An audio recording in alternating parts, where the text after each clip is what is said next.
आज हम बात करेंगे उस छुपे हुए श्राप की जो कलयुग में जन्म लेने वाले हर मनुष्य को भुगतना पड़ता है। एक ऐसा श्राप जो ना दिखता है, ना सुना जाता है, लेकिन हर सांस में, हर संबंध में और हर संघर्ष में झलकता है।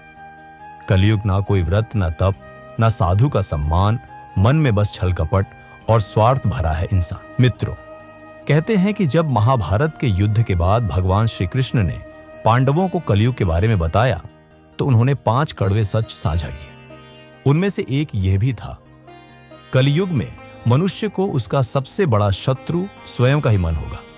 तो प्रश्न उठता है, क्या यही कलयुग का सबसे बड़ा श्राप है? आइए इस रहस्य को एक कथा के माध्यम से समझते हैं।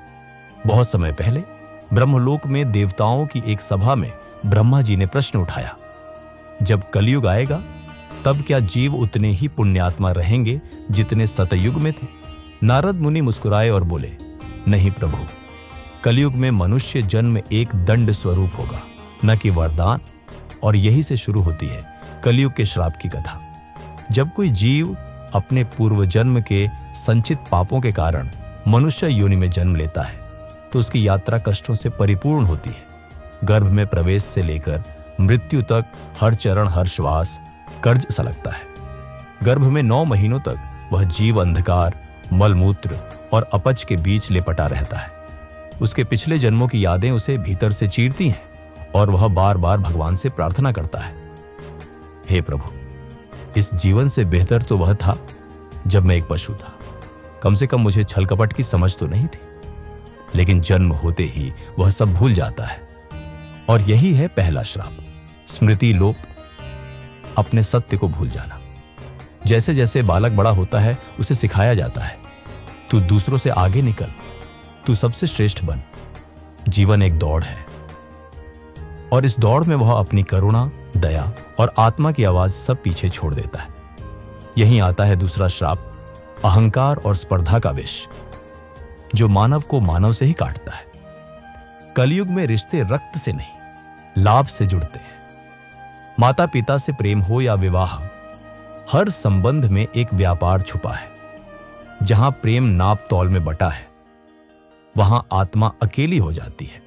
और यह है तीसरा श्राप, विरक्ति और मानसिक अकेलापन, भीड़ में भी तन्हा।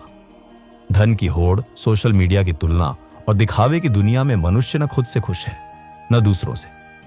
उसके पास सब कुछ है पर संतोष नहीं। चौथा श्राप, तृष्णा का जाल जो कभी नहीं टूटता। और मित्रों, जब जीवन का अंतिम पड़ाव आता है तब मनुष्य पीछे मुड़कर देखता है और कहता है, काश मैं कम भागा होता और ज्यादा जिया होता। लेकिन तब बहुत देर हो चुकी होती है। 5वां और अंतिम श्राप है बोध की देरी। ज्ञान तब आता है जब जीवन थक चुका होता है। अब प्रश्न यह है कि क्या इस श्राप से मुक्ति संभव है? शास्त्र कहते हैं, कलयुग एक अवसर भी है। यह युग जितना नीचे गिरता है उतनी ही ऊंचाई पर भगवान का नाम मनुष्य को उठा सकता है। हरि नाम में ही कलयुग की मुक्ति है। मनुष्य अगर प्रेम, सेवा और श्रद्धा से जिए तो यही कलयुग उसका सतयुग बन सकता है। मित्रों, यह श्राप हमें इसलिए मिला क्योंकि हमने ईश्वर से दूरियां बना ली। हमने धर्म को कर्मकांड और रिश्तों को सौदागर बना दिया। अब समय है जागने का, अपने जीवन को भगवान की स्मृति, सेवा और करुणा से भरने का। आपको क्या लगता है, क्या हम इस श्राप को पहचान कर खुद को मुक्त कर सकते हैं? नीचे कमेंट में जरूर बताइए। अगर आपको यह वीडियो ज्ञानवर्धक लगा हो तो लाइक करें, शेयर करें और ऐसे ही आध्यात्मिक और पौराणिक ज्ञान के लिए दिव्य उड़ान को सब्सक्राइब करें। जय श्री कृष्ण। धन्यवाद।